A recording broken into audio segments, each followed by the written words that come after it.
First, I'd like to thank you all for coming out today and joining me with this program. I'm honored to be able to present this program for you and to have been selected to participate with Eisenhower's program. In the United States, someone's killed by an impaired driver every 15 minutes. Think about that. Every 15 minutes, someone dies because somebody is driving their vehicle while they're impaired. Whether the impairment's from alcohol, marijuana, nitrous oxide, prescription medication, bath salts, spice, or anything else that impairs your judgment. I want you to also think about distracted driving. Driving while you're texting, talking on your cell phone, eating food, reading a book, talking to your friends, or playing your music too loud. We all know we do it, but think about it. You have to have your full attention when you're driving a vehicle. So every second that your eyes aren't on the road,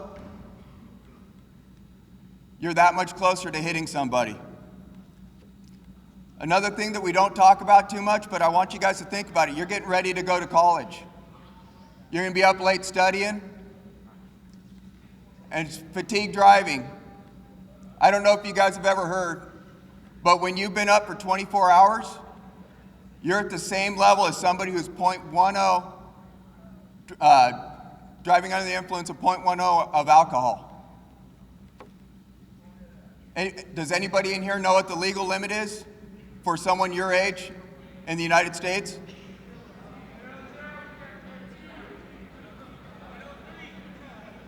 It's 0.01. Means that if you've had anything to drink, you're beyond the legal limit. First, I'd like to introduce Scott Sparks to come up and speak to you guys.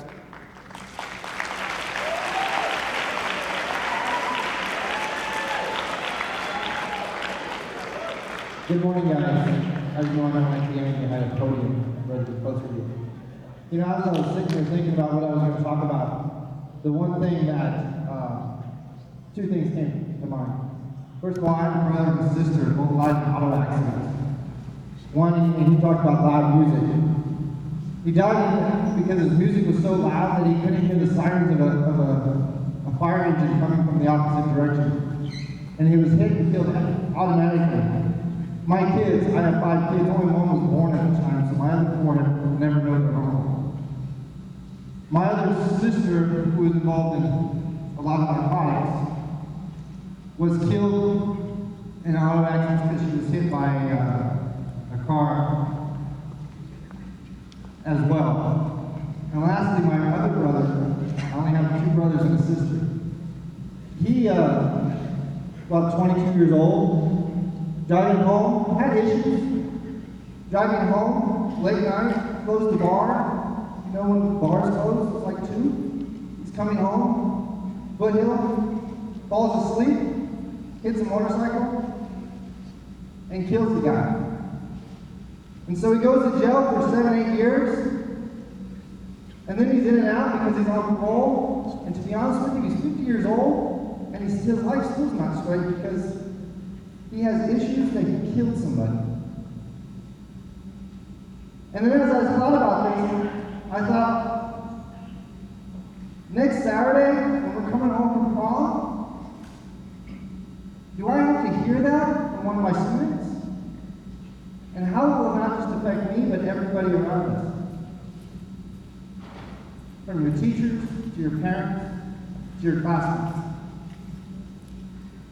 Because of something a choice that you made that probably wasn't the right choice. So to be honest with you, when you think about making choices, you can't just think about yourself and how much fun it is, but think about things that will happen if you do, and how it may affect just the rest of your life, not everybody else's. So today, they're going to put on a great show, and I need you to make sure that you're paying attention, and that you're kind of learning something from this. And just take something and think about it. So the next time that you have a choice, that you make the right choice. Thank you.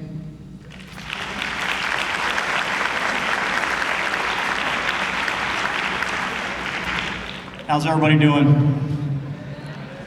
Okay, well, they told me I get 10 minutes, and so I'm going to take my whole 10 minutes here because I think it's really important, not just that you hear what I have to say, but I think as I continue through this talk, and that's really what it's going to be, I hope what I have to tell you kind of sinks in. So here we go. This was a great lead-in talking about choices. The speaker that you just heard before me talking about choices. And if you take a minute, if you haven't done this before, later on today, why don't you look that word up in the dictionary? When you look it up in the dictionary, the word choice is the act of choosing or selecting. But a little bit more important, it says the power of choosing, which means that you've got some options here. You get to choose what you want to do. And when it comes to choices, we all have them, and we all make them realistically on a daily basis, all the time. And just kind of think about it for a second. What to eat, what to wear, whether or not you're going to get out of bed on Saturday, whether you're going to do your chores, your homework, what to say, how to fix your hair, how to dress, all of those are just daily choices you make all the time. And a little deeper than that, a lot of our choices, they're constant. Some are made consciously and some are made just not consciously, like what you're going to have for breakfast. That's probably something you don't sit and dwell over every day. However, I think what a lot of people don't really understand is that each of us are accountable for every choice that we make, and there's really, really no way to get around that. And if we're not held accountable for a choice in one way, we're going to be held accountable for that choice another way. It's really something that's inescapable. And it doesn't matter whether your choice is a good one. It doesn't matter whether your choice is a bad choice, righteous, wicked, right or wrong, selfish or unselfish. You're going to be held accountable for it. So I think we need to realize that every single choice we make really creates kind of a ripple effect, and you guys know what I'm talking about, right? You've got the big pond of water, and it's really, kind of glassed over, and there's nothing there, and you take a rock and you throw it in the center, and what happens? You get that ripple effect that starts kind of rolling out there, and that's kind of what I'm talking about. Every one idea, one thought, one decision, one choice that you make has that ripple effect, and honestly, it can forever change you, your family, your loved ones, your friends, and everybody else that you associate with. But it sounds really simple, right? So if I make good choices, life is good. Everything's happy. If I make bad choices, I'm going to have a little bit of heartache. Black and white, no big deal. We're all good, right? I can stop here and go back and sit down. Well, the answer to that is wrong. It's not that simple. And one of the reasons that it's not that simple is because a lot of us, myself and you, at one time in our lives, we think we're invincible. Right now, some of you out there that are listening to me are kind of sitting there thinking, you know what, I get it. Stop, dude. It's good. You guys say dude anymore? Or is that like way back? Okay, just making sure. So dude, I get it. Hey, bad choices bring bad stuff. Good choices bring good stuff. Be quiet, go sit down. But here's what I'm here to tell you. A lot of us think that, bad stuff doesn't happen to good people.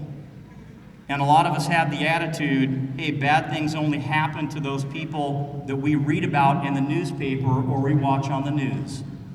And because I'm a good person, there's absolutely nothing bad that's going to happen to me. So I'm going to tell you a story, a real quick one, a story that I don't like to tell, but I think it's going to get my point across. And I hope it sinks into you here. Because I too at one time was just like you, believe it or not. I thought I was totally immune and totally invincible because I'm a good guy. So here it is, back in May of 2007. It was a Saturday morning. Wife and I were just sitting in the living room, just kind of hanging out, having coffee. About 8 in the morning, just a regular day, no different than anything else.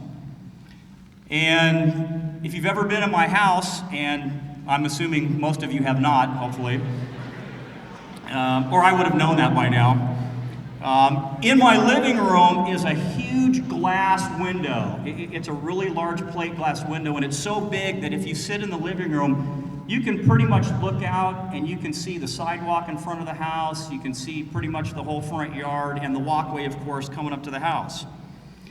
And as I'm drinking my coffee, I kind of look out and I see a couple of people walking on the sidewalk. And I really don't process it very quickly. I'm just kind of thinking about it, and one of the people that I see is wearing what kind of looks like a uniform. It's green, but it still hasn't really sunk in yet. I don't quite get it. So my mind is processing it at the same time, and I'm just kind of wondering, gee, I wonder who that person is. Or maybe it's just a guy in uniform, I don't know, Salvation Army, a recruiter, somebody just kind of walking around. It's not sinking in yet.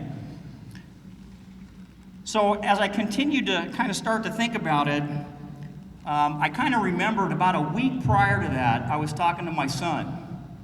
And the conversation was basically when he was going to come home and visit on leave. And so I kept kind of processing it. And then I kind of thought, oh, well, maybe that's him and he's here to surprise me. So and this is all happening in the matter of probably a minute. But it's still not sinking in. So now about another minute goes by, and I can see now that there's two people walking together. They've turned from the sidewalk in front of my house, and now they're starting to walk up the walkway right towards my front door. And now I get a really good look at who those two people are. And they are military officers.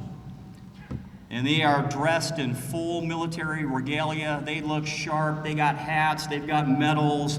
They're polished up, looking sharp, and man, they look good. And it still quite hasn't got to me yet. I'm still kind of thinking about stuff, wondering, gee, this is weird. And then I hear a knock at the door. So I walk over to the door, open the door, and the first thing I see on one of the soldiers, he's from the Army.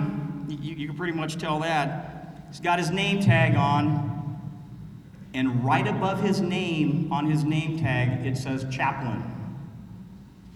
So they're there to tell me that my son was killed in Iraq. Now I'm telling you this story not to make you feel bad, but to really kind of illustrate that, you know what, none of us in this room are immune or invincible from anything. We can all be part of that ripple that I just talked to you about a minute ago. And while this example that I share with you really isn't about choices in essence, it shows you that even someone like myself can have that attitude and can think, you know what? Only bad things happen to other people. You know, those people that I read about in the newspaper. But not me, because I'm a good guy and I'm a smart guy. So the bottom line here is that choices really do exist, and they really are a part of your life. And when you make them, remember, somebody's going to pay the consequences for those choices. They're either going to suffer from poor choices that you make or that somebody else makes, or they're going to experience something perhaps positive from some good choices. That's just how it is. If you brush your teeth, you might not get cavities. If you rob a bank, chances are you're going to go to jail. Okay? If you lie, chances are people aren't going to trust you. It goes back to that simple law of nature called cause and effect. If I do this, maybe this will happen. That's really how it works. So a couple of final thoughts. Did you know that the problem of impaired driving is so widespread that they actually have a driving death clock on the internet where you can see how many people have been killed as a result of drunk, impaired, or distracted driving? You guys know that? So the thought that I'm going to leave you with this morning, the question, will you reflect on the choices that you make today? Will you think about the choices that you've made in the past and work diligently to stop the ripples caused by perhaps some of your poor choices? Will you consciously choose to make better choices today so that the ripples bring happiness and something positive in everybody's life instead of something negative? After all, we just talked about it. Each one of you has a choice. So thank you very much, and I really appreciate you taking the time to listen to me.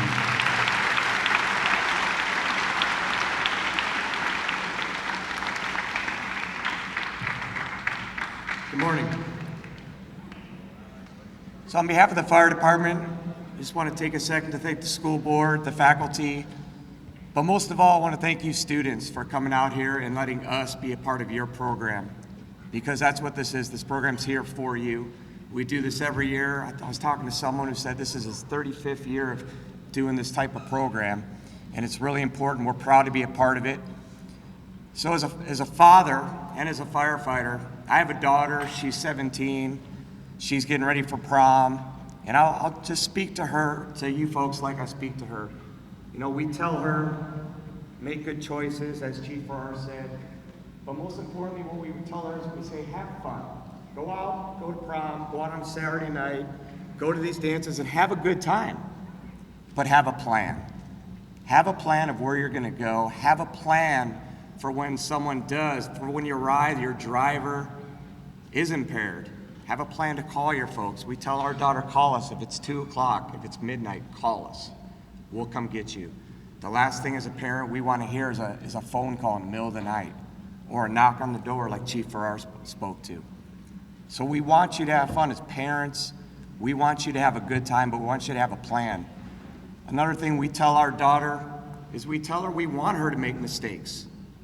What a better place for her to make a mistake than when she's living in our house, when she's learning how to make good choices, as the chief spoke to. Because mistakes are what we learn from.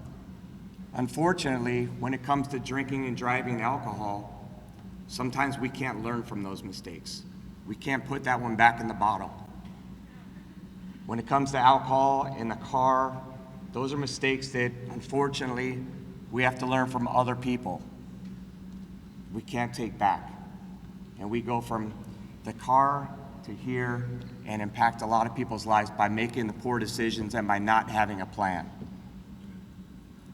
So when you get ready for prom, or when you get ready for just a Saturday night or a dance, think about the plan that you have for later. Think about how the choices that you make may impact your own family members, other families, your friends, and make those plans. And remember, we want you to have fun. We want you to make some mistakes. We want you to make the mistakes you can learn from and that you could teach other people. So in closing, I just say that thank you for letting us be a part of this. Have some fun this year. Have a plan. And don't make the mistakes that other people are going to learn from. Make the small mistakes that you can learn from. Thank you.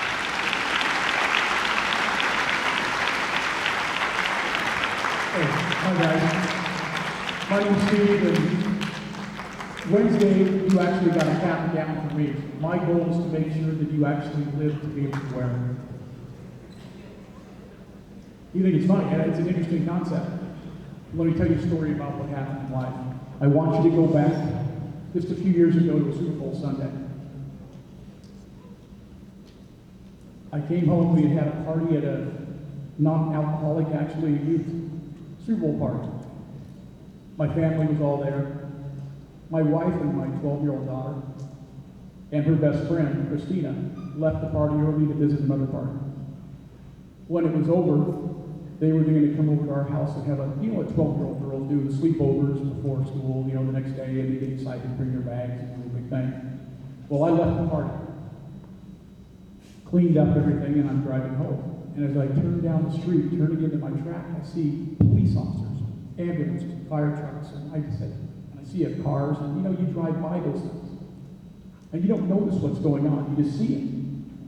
So I drove by, and I didn't pay any attention, drove into my driveway, and because in the back of my mind I knew And I drove my car and ran as fast as I could, and I drove up to the accident scene. It happened about 6 minutes before I got there. And when I walked up to my car, I could hardly recognize it. It's an SUV, but you couldn't even tell. And when I walked up to the car window, I saw my daughter's best friend staring at me with a look on her eye that I just knew, and I heard people yelling, there's been multiple fatalities. And I looked, and my wife's laying in the front seat, she's not moving, and my 12-year-old daughter's in the back seat. But she's moving a little bit, so I'm running around, and you just can't even visualize this. She said, what's going on? You're just in a total state of, you can't figure it out. I'm running around trying to figure out what's going on. And, I know the little girl, my daughter's best friend, who's 12, is dead. Think of your little sisters. Think of your friends and your family. I see this beautiful little girl staring at me. Then I watched them pull my wife out of the car. They didn't put a neck brace on her. We've all watched TV. They always stick the neck, I've never seen it, but you always see them put a neck brace on people when the paramedics are doing it. And they just pull her out of the car. And they put her on a gurney. And I'm going, what's going on? And I see her laying on the gurney, and she starts wiggling her right leg like this. And I go, hey guys, my wife's wiggling her leg. And they went, what? And so all of a sudden 10 paramedics or 6 paramedics, everybody runs over because I found out later they had already declared her dead. But when she moved her leg and I saw it, they jumped and started working her. Because there were massive injuries. There was 2 cars involved, 6 people, and they do what they have to do. They take the ones they think they could save first. And I don't slide them in the least. And my daughter was working at another restaurant.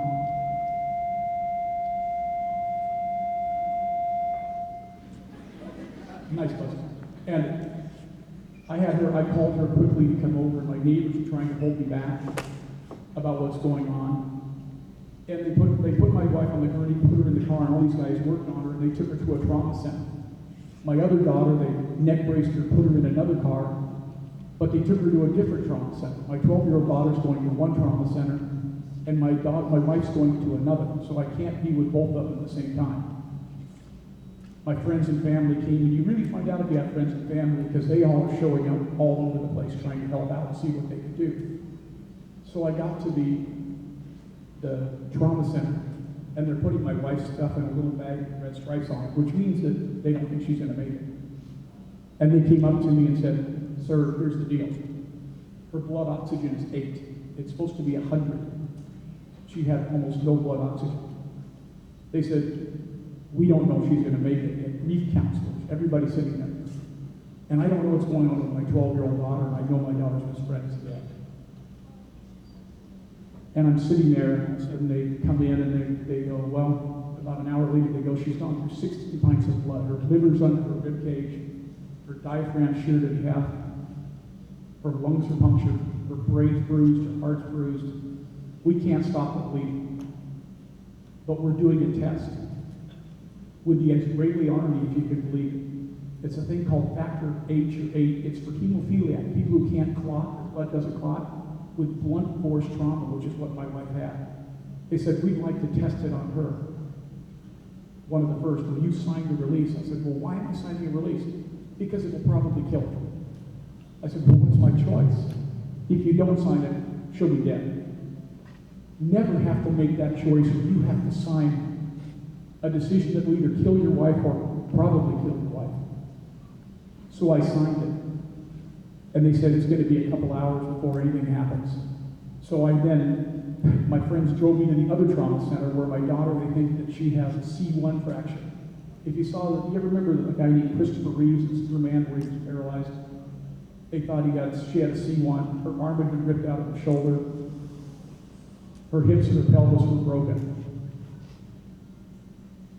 And what's interesting is what caused it was an 18-year-old young man who was a friend of my son's. My son was senior class president at his high school. This was one of his classmates. They'd been drinking at a guy's house and decided to go steal liquor from a liquor store because they couldn't buy it. And they wanted to prove to their friends, he wanted to prove that his mom's Jetta wasn't a chick bump. So on a little blind 35-mile-an-hour street, he was doing 85. Drunk.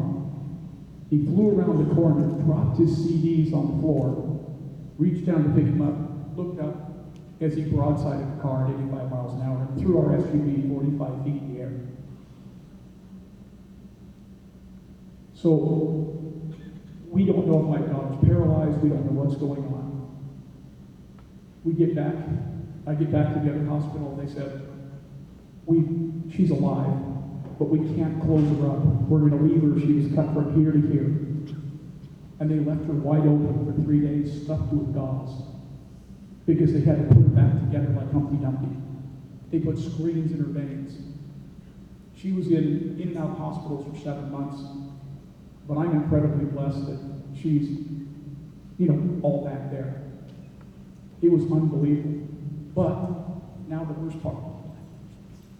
That night, at about 4 o'clock in the morning, I got a phone call laying on the plastic benches in the emergency room. And I get a call, and I'm thinking, who's calling me at 4 o'clock in the morning? Well, it was Christina's father. And they had just been notified because they thought he was a police officer because they had a police officer with the same name. So it took until 4 o'clock in the morning to notify that the daughter had been killed. And they called me on the phone and said, Steve, we know you love Christine. This isn't an accusation, but what did our daughter look like in the car? How do you tell someone what their 12-year-old daughter looked like when she'd been killed in the car? And I told them that she was beautiful and she didn't look disfigured. She was peaceful. And I just cried with her. And I thought that was it. And then 20 minutes later, they were divorced. The mother and the stepfather called and wanted to know the same thing. It was terrible. No one should ever have to do that. No one should ever have to do that. The next morning, I'm at the hospital with my daughter. And she doesn't know her friend's dead. And she goes, Dad, this is weird. And we found out by then she had not broken her C1, but it's broken her, cracked her skull, actually fractured her skull, which was a blessing. And she said, they put the wrong wristband on me. I got Christina's wristband. And I was like, okay. Because when you go into trauma, they don't put your name on the wristband. They put the word doe, and they generate a name. It could be duck, it could be backboard, it could be camera. And the name that randomly got picked was Rice. It said Doe Rice, which was her best friend's name. I still hadn't told her, and I didn't know what to do. So thank God there's school counselors and school people that helped. A school grief counselor came and helped me with a neighbor. And I walked in and told my daughter about her friend. She was so furious at me, and she took it out on me because I hadn't told her right away. But I was worried about my daughter. And she didn't speak, but she was in casts. She couldn't walk because her hips and pelvis were broken, her arms were broken, she was like this. She's in a neck brace, and she said, I have to go to the funeral. So we took her. The doctors let her go. You've never seen anything like it in your life, all the tears and the crying, but she had to go for her friend, a beautiful 12-year-old girl. You can still see her Facebook page under Christina Rice. She loved gorillas. She loved to play. It was, no father should ever, and no one should ever have to tell their daughter that their best friend died. Later on, it was even worse when my wife, 4 months later, the comprehend was going on. A police officer came in with his uniform, with his gun, stood next to me when we told her what had happened, and he finally had to take a statement.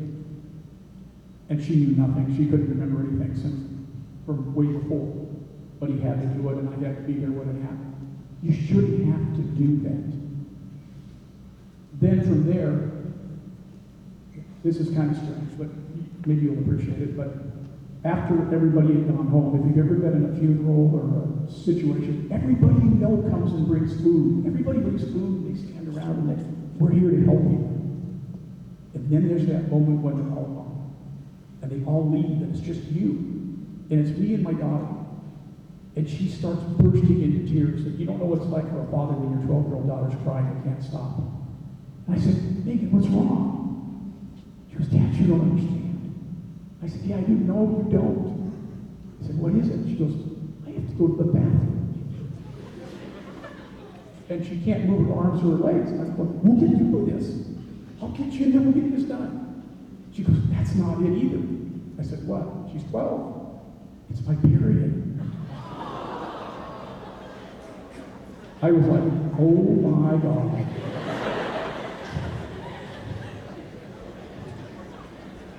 And I held her, and I hugged her, and we cried. I said, we got through it.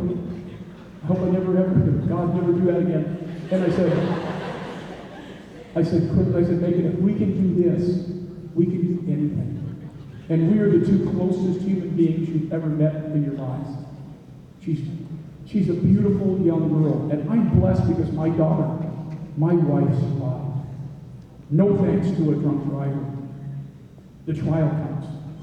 We had to show up at the trial. And this cocky, arrogant young man thought that because his family had money and attorneys, he would get off. We went through the whole trial. He was convicted of felony drunk driving and manslaughter.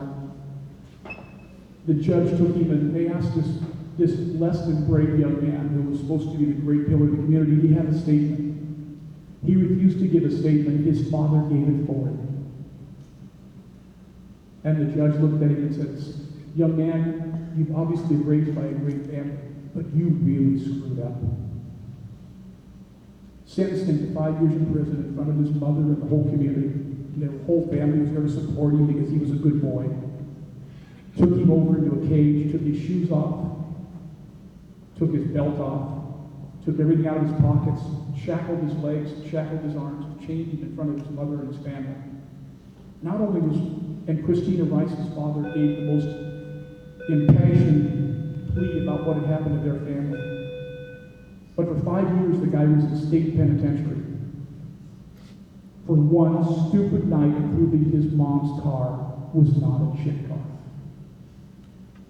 Would that be worth it to anybody? All he had to do was not drink one night. Drinking, we're going to do it, but you've got to be sensible. My God, guys, this is a chance to survive. This is a chance to live. This is a chance not to have your parents see you dead in a car. You think this is just exaggeration? Don't ever imagine what it's like, because it's just the worst you can do. And it's the second time in our family it happened. When my older daughter was 2.5, she was being babysat. We picked her up, thank God, a half hour early. The babysitter were 2 children, and 2 children in the back of the car went to pick up their son. They picked him up from baseball practice. As they came back, the first person ever convicted of drunk driving, manslaughter, came down a hill with a blood alcohol of almost 0.02, I guess it is. Came down, hit them head on, killed our babysitter, all 3 of the children, and everyone except the one child they were babysitting. The father came home, they came home from work, and his entire family had been killed. Entire family. We're blessed. My family's blessed. My daughter was saved in that one because we got there a half hour early. My daughter, my wife are both alive. My daughter's had more surgeries on her shoulders than you can imagine. My wife still has steel rods in her and screens in her veins. But we are blessed. Be blessed. Make your family blessed just by making good choices. I want to see you on stage and, coming up in that gown. We don't want to see it, as I see every year, 3 or 4 people that need their gown early. Not because of excitement, because their parents want them to be buried in the gown. Don't be that child. Don't be that your parent. I call you a child because you're still always going to be your parent's child. Make right choices, and don't make your parents go through what I went through. Thank you very much.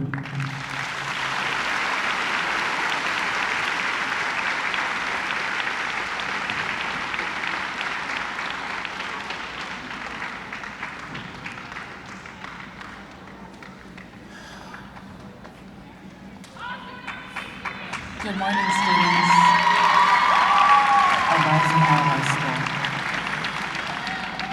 My name is Melissa St. Andrew. I am Micah's mom. For all of you guys that are here today, what you guys saw yesterday is the Oscar performance, but what it really was is, as a mother, as a grandmother, as a aunt, as a father, this is what would happen if something was to happen to you guys. Micah is my heart, he is my soul, he is my son. He is the best thing that's ever happened to our family. And to come up on a scene and see, and just imagine your mother or your father coming up on a scene and seeing you laying in the street over something that was caused by peer pressure from alcohol and drugs. I really urge each and every one of you to look at the situation and learn something from it, because it's not a happy place to be as a parent to bury your child when it should be your child burying the parent. I just ask that you guys always remember to think about the situation that happened yesterday. When you guys are out this next weekend, going to prom, what an exciting time it is for you guys as seniors to not only go to prom, but get ready to graduate, walk on stage, because there's like this, if this was in real life, Micah would not have had that chance. And I wouldn't want any parent to go through what I went through yesterday, even though I know that this was done to, for an experience for you guys to see the dramatic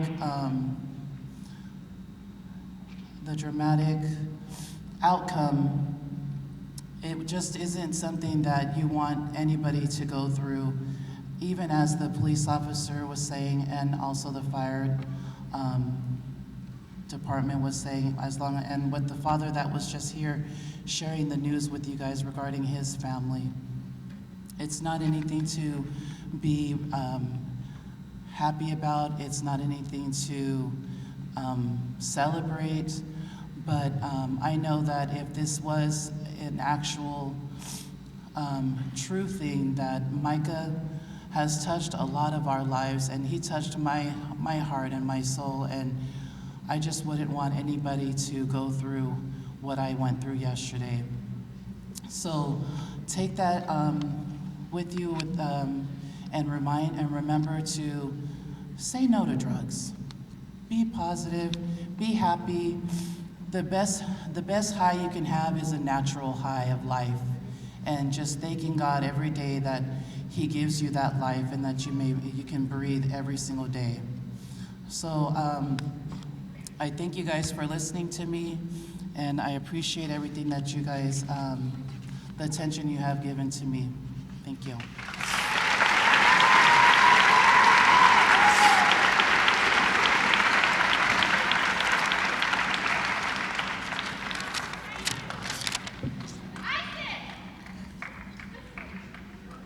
Hi, I'm Anshi's mom.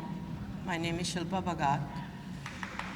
And I would like to express my deepest sympathy and sincere condolences to the family who has lost their loved one yesterday, even though it was a drama which was put on. However, it could have happened in real life. Despite all the preparations that we make for any major loss in our life, we always can never prepare ourselves to go through this, something which is so tragic and affecting all of us and surrounding us. Please know that our thoughts and prayers are with all those who feel in this tragic time. Micah was Anshi's best friend, and he was like a part of our family. I remember having so many memories with him and visiting us and each other's home all the time. He will always be in our heart and prayers. Ansh had a very bright future, and he is a valedictorian, and he was accepted to Yale and other prestigious colleges. However, making the wrong choice, which was very stupid, and making that choice has ruined his future. He had great plans and a great future for himself, where he could be a doctor and go to India and give back to the community and have a very good life. However, making one wrong decision can make a person's life miserable and ruin his whole future and affect the life of his family and all those who were affected by this. I wish this day would never come to anybody. The first time you choose alcohol, it is your choice of choosing. However, after that, it's alcohol which controls you. Please, for that few minutes of pleasure which it gives you, do not make that choice and ruin your life and make a wise choice for yourself and your future. I hope that you all learn from this and make a very good choice. Ansh has a few words which he has said to Mrs. Andrews, which I'm going to read out. Dear Miss Andrews, I want to apologize from the bottom of my heart for what I have done, and not a day goes by in the prison that I don't regret the stupid decision that I made. I realize that nothing I say can bring Micah back, and I'm extremely sorry for that. Every night, his image stays on my mind. I wish it were me, and not him. If I could, I would trade places with him so he could live on. The pain I have caused to you and your family is unacceptable. I deserve a much worse punishment than the 9 years in prison. I'm extremely regretful for my decision that I made, and I'm very, very sorry for all the pain and trouble that we have caused you and your family, and all those who were injured in this event. Anshana, thank you.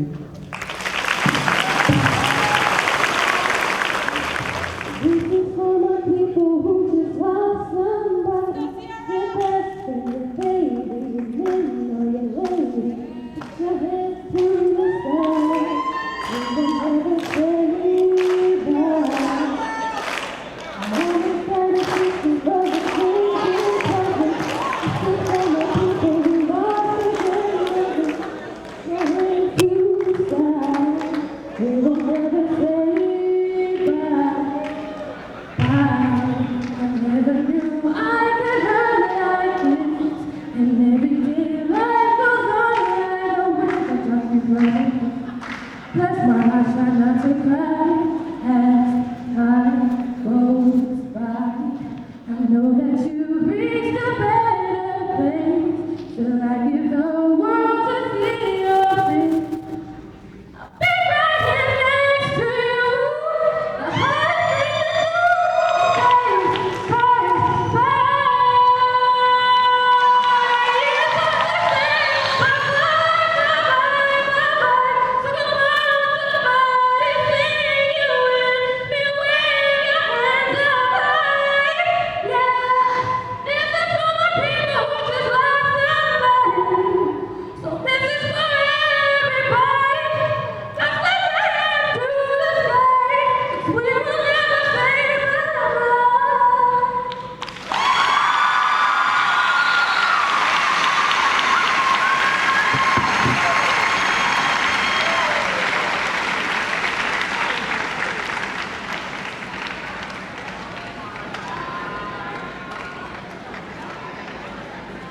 Good morning.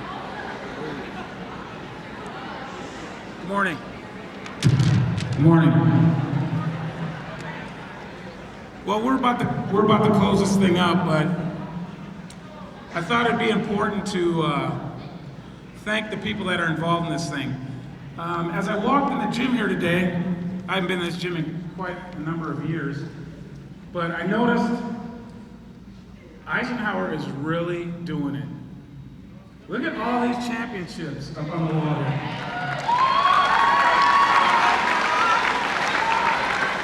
The Hall of Champions. You know what? When we do things like this, I like to use the word respect. Respect is a good term. And I'd like to start out by thanking all of you Eagles, because you've been really respectful, you've paid attention, and hopefully you've got something out of this. So Eagles, give yourself a round of applause.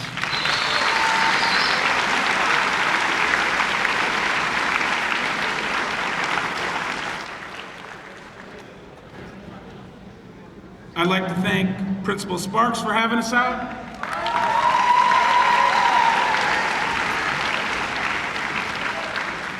All the ASB students and their parents, you guys are really, really good actors.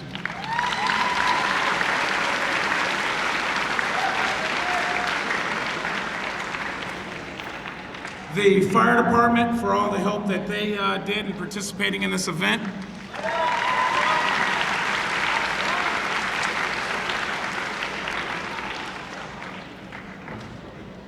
The helicopter provided by Mercy Air.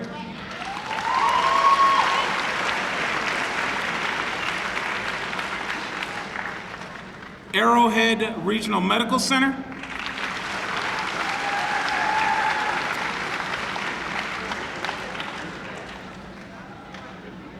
The San Bernardino County Courts.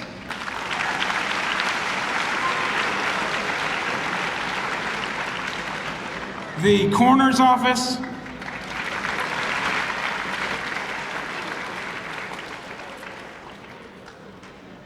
Sergeant Shepard and the Rialto Police Department Traffic Division.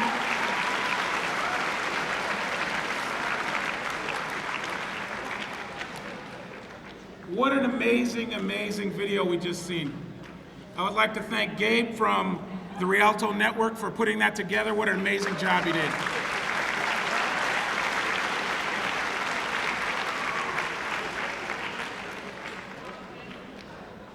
Hopefully you guys can see that putting this together took a lot of effort. It took a lot of coordination with a lot of different agencies, a lot of different people. And responsible for this whole thing is Officer Mark Render.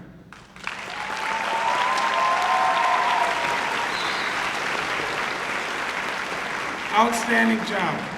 On behalf of the police chief, we truly thank you, Mark.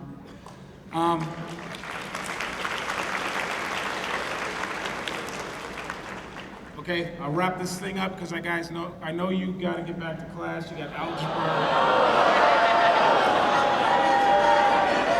Come on. Okay.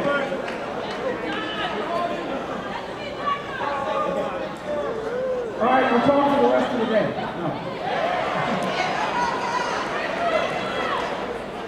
You know, there's one common thing that all of us are going to have to deal with in our life. There's one common thing that we're all going to have to deal with. It doesn't matter how much money you have, how much money you don't have, no matter who you are, we're all facing death. At some point in our life, we're all walking down the same plank. We all got to go. So, I'm sure most of you have been to a cemetery at some point in your life. And in a cemetery, they have headstones, correct? And on that headstone, you know the person's name, the year they were born, and the year that they died. What's in between those 2 years? I heard it, a dash. Okay. I would submit to each and every one of you in here that dash sums up that person's existence on this planet. So what are each and every one of you going to do with your dash? Your dash could be that you're a crackhead. That might be good. Your dash could be that you are a thief, you are a criminal.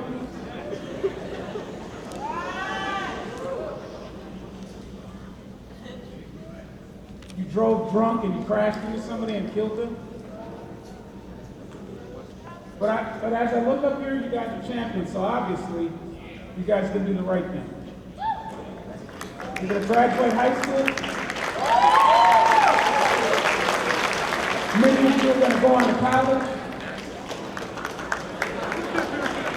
Some of you are probably gonna work in the police department. Some of you are gonna work in the fire department. Sometimes you only have one opportunity to do something really great. And you're at this point in your life. So I would challenge each and every one of you guys to do something great and positively affect your community. So with that, okay. Hang on a minute.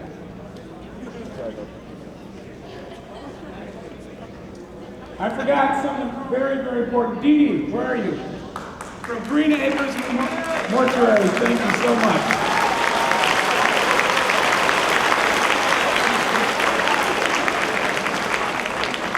Hey, so with that, I would challenge each and every one of you out here.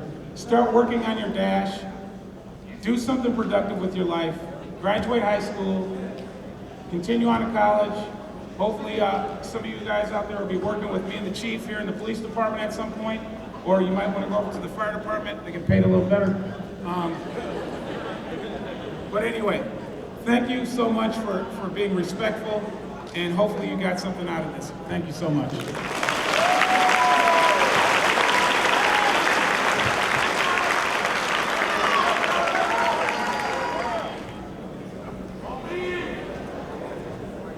I'd like to say that I hope Ansh knows he changed my life forever. He took the lives of my two close friends, but I forgive him. And I hope he learned that what he did was wrong.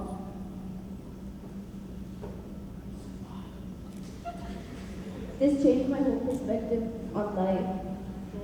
I woke up this morning thanking God for another day of life. And I wish Susan and Michael could say the same. I hope Ansh can forgive himself knowing that I'll never be able to walk again. And I hope this had a huge impact on you guys. And God forbid that this happens to any of you.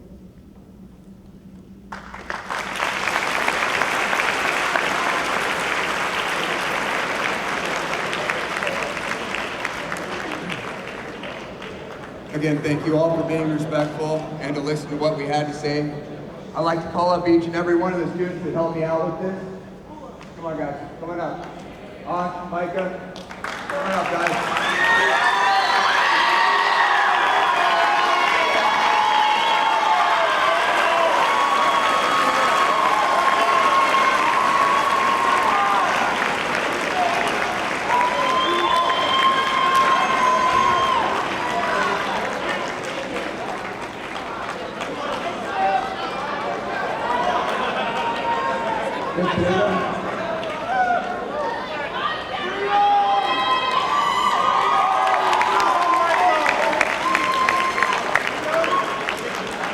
These are the people that made this event.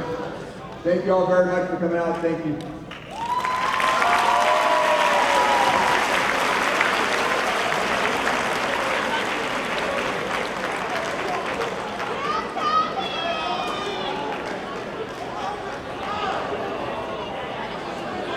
Before we let you go, first of all, I would like to thank you. To be honest with you, this is the best crowd we've ever had to do this. You guys are great. Thank you. I want to make sure I say my thank you to Ms. Enriquez.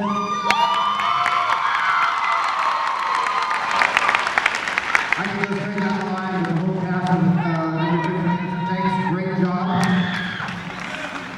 Rialto Police Department for putting this on, along with the city of Rialto. The fire department. Guys, what you don't know is, one guy came up to me and says, how can you guys afford this? To be honest with you, we don't. The city and the police department put that on, and they do that for us and for you. And so the next time you see him, just tell him thank you, because we truly appreciate it.